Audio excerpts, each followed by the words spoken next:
everyone. Welcome to today's Pet Podcast. I'm your host, Dr. Roberta Westbrook, and I'm so happy that you're joining us today at the Campus for All Animals, the Houston SPCA. So if you didn't know, June is Adopt a Cat Month. So today I'm going to be talking to you about all the benefits of having a cat in your life. And to show you the two cutest examples of this, I want to introduce you to two of our pets of the week. This is Spicy and Ketchup, two adorable little kittens who were brought to us. They were unfortunately abandoned, and they came to us with upper respiratory infections, and they were really small and immature. They still have a lot of growing to do. These guys are about 5 weeks old, and so they still have a few weeks to go before they are healthy and they can get spayed and neutered and they can go up for adoption, and they're currently in a foster home. So I want to introduce you to them. Be on the lookout for Spicy and Ketchup because they are going to be looking for a family to take them in and to love them. So adorable. There's so many benefits to having a cat in your life and adopting a cat. So if you have questions about it, please feel free to put those questions in the chat. And in the meantime, I'd like to just get you started with all the information about adopting a cat. So number one, what are some of the differences in owning a dog and a cat? I've noticed that over the years, one of the reasons that people tend to like cats and to think about adopting cats is because they tend to be a little bit less maintenance. And what I mean by that is when you have a dog in your life, usually you have to take the dog for a walk several times a day. And dogs tend to be a little bit more emotionally needy on average when compared to cats. And cats tend to have a little bit more of an independent attitude. They are self-sufficient. They use a litter box in your home. And so you don't have to take them out on walks when it's raining or snowing or cold or really hot. And sometimes that's a benefit to having a pet, that you have companionship. You have a cat that is pretty self-sufficient and can interact with you or not, depending usually on what they feel like at the moment. So those are one of the benefits, some of the benefits of owning a cat when compared to a dog. Now, what do you guys think? Do you have questions about owning a cat? All right, so we hear a lot about, dog body language, but not much about cats. So can you tell us anything about how we can tell if a cat is happy, relaxed, or stressed? Yes, it's sometimes, unless you've grown up around cats, sometimes understanding cat body language can be a bit challenging. In general, you want to look at overall big clues that your cat is either happy or upset. And one of the things that can help us to determine whether a cat is happy is usually they like to initiate affection. So oftentimes they may come up to you, their tail may be up in the air, and they may do things like rub their face on you or on your body or on your clothes. They may what we call make biscuits. They may knead you. And so that's K-N-E-A-D. They may knead on your body. They oftentimes purr when they're very relaxed. And when you look at a cat's eyes and they're very relaxed and happy, usually the pupils, the black part of their eyes, are very small and round instead of big and wide. And when you look at their ears when they're happy, their ears tend to be upright or forward because they're interested in you. So these are some of the big picture things that you can think about when you're looking at a cat that's happy. Now, when you're looking at a cat that's unhappy or that you may want to not pet or approach is a cat that has, number one, the ears pinned back. So if you approach a cat and their ears begin to be pinned back to their head, that means they are probably very fearful and could show some aggression. Another thing that you might notice in a fearful, scared, or sometimes aggressive cat is that their pupils, the black parts of their eye, are very wide and dilated. Their pupils are dilated. And usually that's because their fight or flight system has kicked in, meaning they are a little bit fearful and anxious and ready to either fight or run from you right away. Another thing you might notice, cats that don't want to be approached oftentimes will curl up and avoid eye contact with you. And if you continue to move forward, sometimes they will even growl. So you might notice that cats will do a low growl as a warning that they don't want to be approached. So those are some of the things that you can look for. Can be a little bit more subtle than dogs, but still they're fairly easy to understand once you spend some time with them. And so is growling different than a hiss?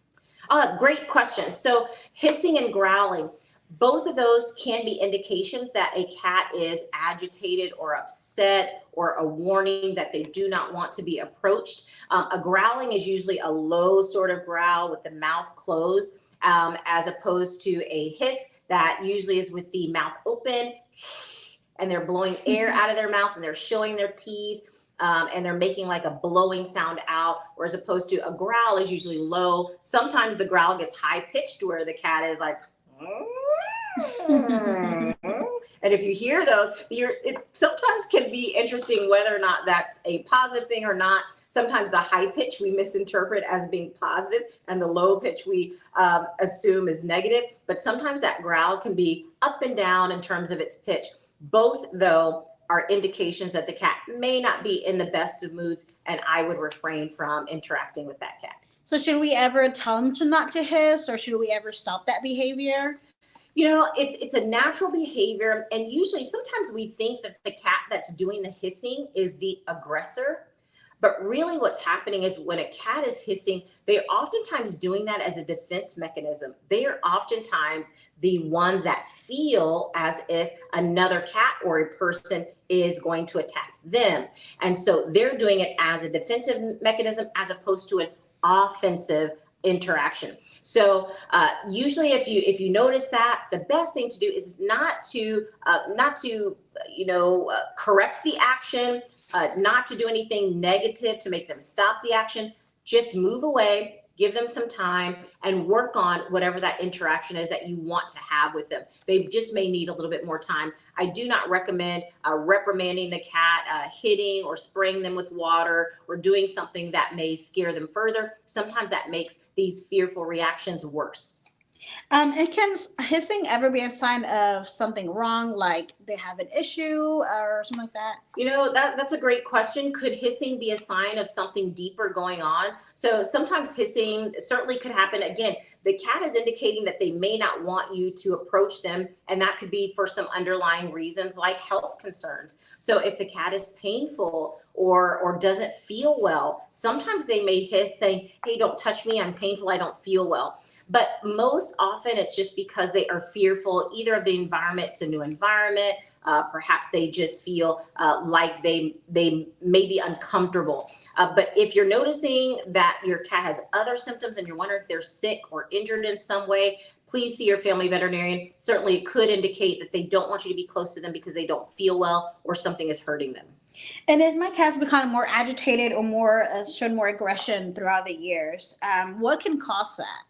Yeah, that's a great question as well. So let's say you had a cat that used to be quite friendly and interactive, but maybe over the years the cat has become a little bit shyer, more aggressive, not as interactive. This also may be a clue that you want to check in with your family veterinarian, because again, pain and illness can lead to cats wanting to retreat, not wanting to interact, being a little bit grumpy, especially chronic pain. So when pain has gone on for a long time, animals can have, including cats, can just kind of have a low level of just being a little bit grumpy and upset. And it's because they're always having this low level of pain. So if you're noticing that that is a new change in your pet's behavior, see your family veterinarian and maybe they can nail down what's going on. And if you do have a cat that's probably a little stressed, what are some ways to help them, not become stressed? Yes, how do we relieve stress in our cats? If you're thinking of adopting a cat this month, it's going to be stressful when your cat goes from one environment, like here with us, to your home. And your home is wonderful and it's a welcoming environment, but it's new. And so most animals have a little period of stress when they go through that.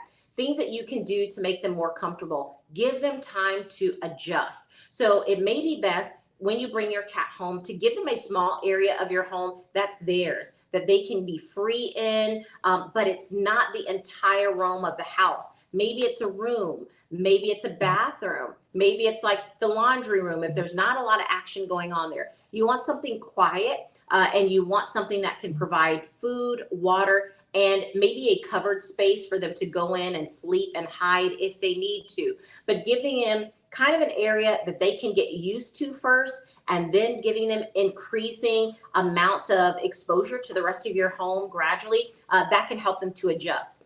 Other things that you may want to do is provide some comforts for them. And comforts for cats tend to be, again, food, water, a nice, comfortable hiding space, especially if that space has elevations. Cats love to be perched up high. And so one of the things that can help them be more confident and comfortable is being up high. So getting like a scratching post with multiple levels can help. Getting some toys can help, and providing food and water. And then other things that can help your cat reduce stress is actually a product that you can purchase at pet stores. And that product is called Feel Away. So Feel Away is a spray or a diffuser that you can use in your home. What it does is it mimics the pheromones that cats will emit when they're in a calm mood. And so if you have a cat that's stressed, you can spray Feel Away in their environment, or you can purchase a diffuser. It works kind of like a Glade plug-in, and it will diffuse this odorless scent that the cats can detect, but you can't. And that pheromone can give them a sense of calm and comfort and reduce stress in cats. I've used it myself in my own home, and it works. And then people use catnip a lot as well. How does that affect cats? Yes, catnip. So this is always a fun thing to try. So catnip is a type of mint. It's a type of plant.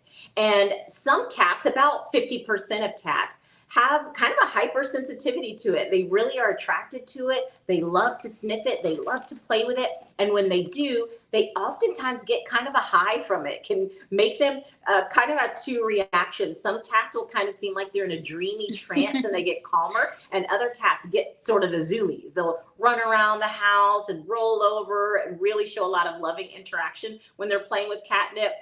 Not all cats react this way to catnip. So about 50% of cats don't seem to be affected by it at all, but it's still very fun. And it's always something that you can try. You can get toys that have catnip in them, or you can just purchase the little leaves themselves. But it's a wonderful thing to give your cat some enrichment during times where they may be bored, or to relieve some of that stress. And is it safe to use daily, or should we use it in moderation? You know, you can use it in moderation. We certainly don't want the cats to ingest it, and you don't want to use it so frequently that it kind of loses its effect. So using it during times where you feel like they're stressed, or maybe they're on their way to the veterinarian and coming home from the veterinarian and you want to give them something enriching, those might be really good times to use catnip. And we know cats sleep a lot. How many hours should a cat sleep, and how active should they be? Yeah, cats will spend the majority of the day sleeping. They may spend 16 hours a day, 18 hours a day sleeping, and that's okay. What a wonderful life to be a cat, to be able to just relax all day. And that's okay. So they oftentimes will be active when you're home. And so when you're home and they want to interact with you and it's feeding time or playing time, that's when they're awake. But when you're relaxing and maybe on the couch watching TV or at work, that's probably when they're going to be sleeping. And so don't be shocked if you notice that your cat is taking a cat nap multiple times a day. That's normal for them. And do you have any tips for having a cat not scratch the furniture? Okay, this is a very common problem with new and even experienced cat owners. How can you prevent your cat from causing damage to furniture or other household items by scratching with their claws? So it's a natural behavior for cats to do that. One of the things that they're trying to accomplish when they're scratching is, one, it helps them to dull their nails. So it kind of helps them to, keep their claws actually nice and sharp and tailored. And then also clawing on the furniture allows them to put scent marks on the furniture. So it's a way that they can leave messages for other cats that are in their environment. Some cats will do it when they're relaxed. Some cats will do it when they're excited, but it's a normal behavior. We don't tend to think it's normal as human beings because it may cause holes in your furniture or your curtains. So things that you can do: provide a scratching post. What you want to do is attract your cat to appropriate scratching areas and distract them from the inappropriate areas. So purchase things that you want them to scratch on. A nice tall scratching post that's sturdy, that's not going to fall over. You can get even scratching posts that hang on doors, on the doorknobs. And then you want to distract them from the area that you don't want them to scratch. So let's say they've been scratching on the corner of your couch. try to distract them from that area. And something that you can do is cover the couch in a couch cover. You can also cover temporarily the area that they're scratching with some material that might not be attractive to a cat, like foil or double-sided tape, or something that's going to be not so exciting for them to scratch on. And then after a while, they'll learn that the scratching post is much more fun to scratch on. It gets the job done, and you can train them to scratch in appropriate areas. And living in Houston, we see a lot of outdoor cats. What is considered a feral cat?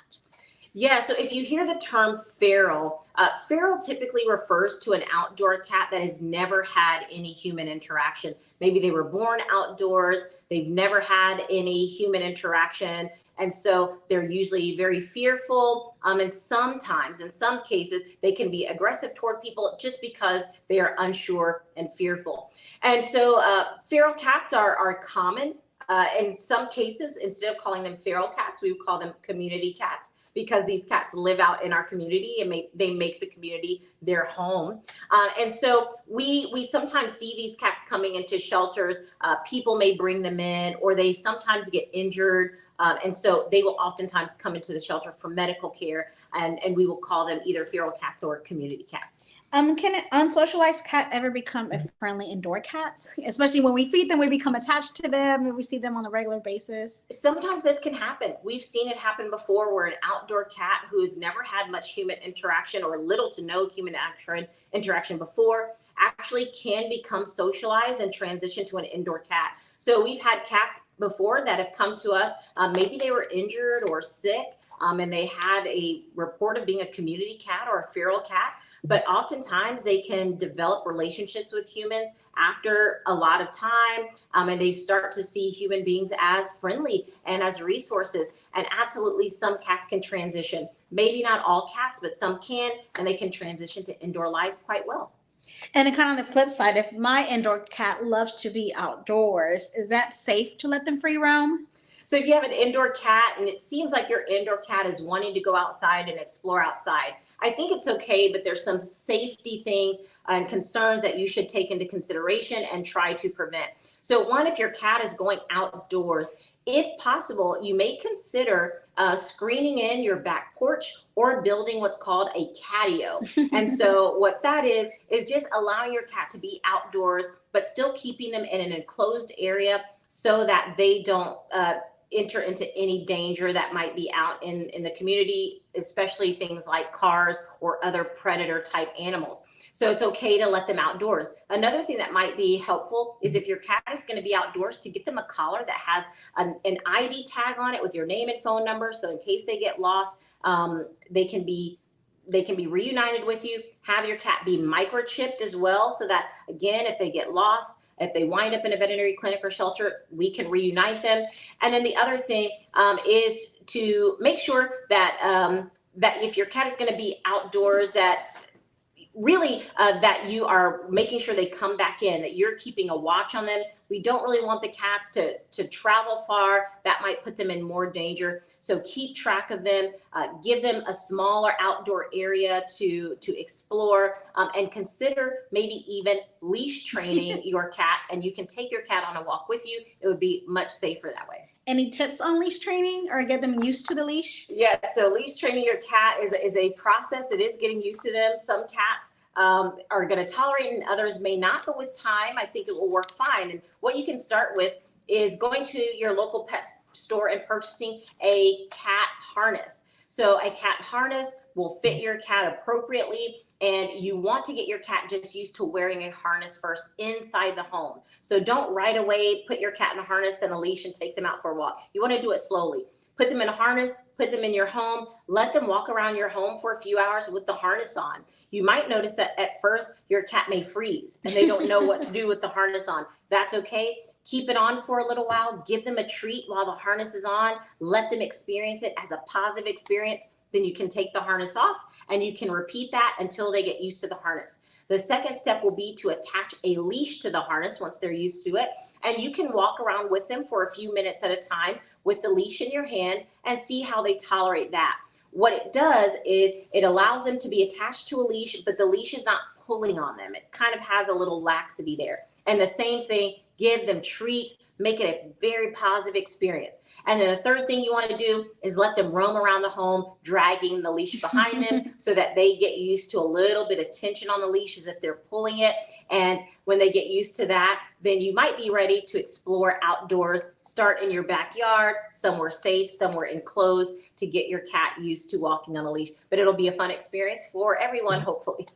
And when a cat usually goes outside, sometimes they bring us little gifts, like rodents and things like that. Are those safe for them to, I mean, not eat, but at least bring them? Or what should we look out for in case they bring us an iguana or a rat even? Yeah, sometimes cats will do that. They can be hunters outdoors. And so sometimes they may bring back rodents and small animals that they've hunted outside. As you mentioned, it could be lizards or mice, and sometimes they'll bring them inside, and it can be, a little shocking if you see those little gifts left in your home. So certainly there could be some danger. Some rodents will carry certain diseases, and so it's a natural thing for cats to want to hunt.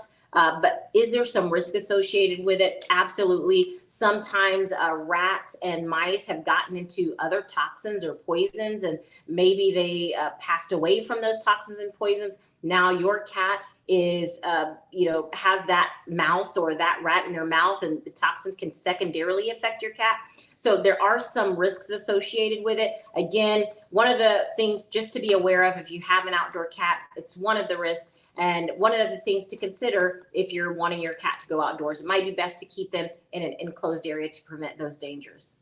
And every once in a while, we get like a viral post online about the dangers of some, flea and tick medicines. We don't know if that's a myth or, what things should we look for to make sure we have a safe flea and tick medicine for our cats? Right. So again, if you're going to have a cat that's outdoors, one of the things that we want to prevent is the risk of contracting diseases from mosquitoes, like heartworm disease. Cats can get heartworm disease, but we also want to prevent them from getting flea and tick infestations.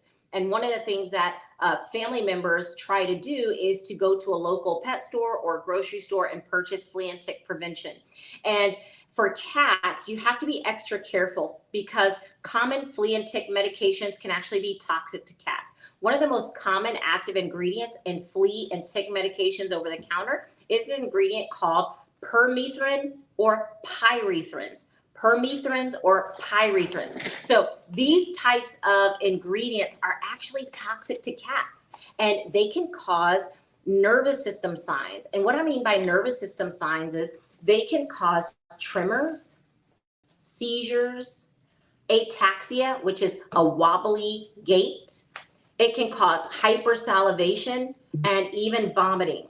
So these types of products can be dangerous to your cats. And I would recommend if your cat is going to be outdoors and you want to prevent them from getting fleas or ticks, then I would contact your family veterinarian. They can prescribe you medication that's going to be safe for your cats. So yes, steer clear of any permethrin or pyrethrin ingredients for your cats. So people have used essential oils to try to treat fleas. Is that possible? So essential oils can also be toxic to cats. So I would be very careful about using any essential oils on your cat at all. Again, these can be toxic, particularly if they're ingested. Your cat may lick themselves, groom themselves, and if they have these essential oils on their hair coat, it can be toxic. So again, I would steer clear from anything unless it is prescribed by your family veterinarian.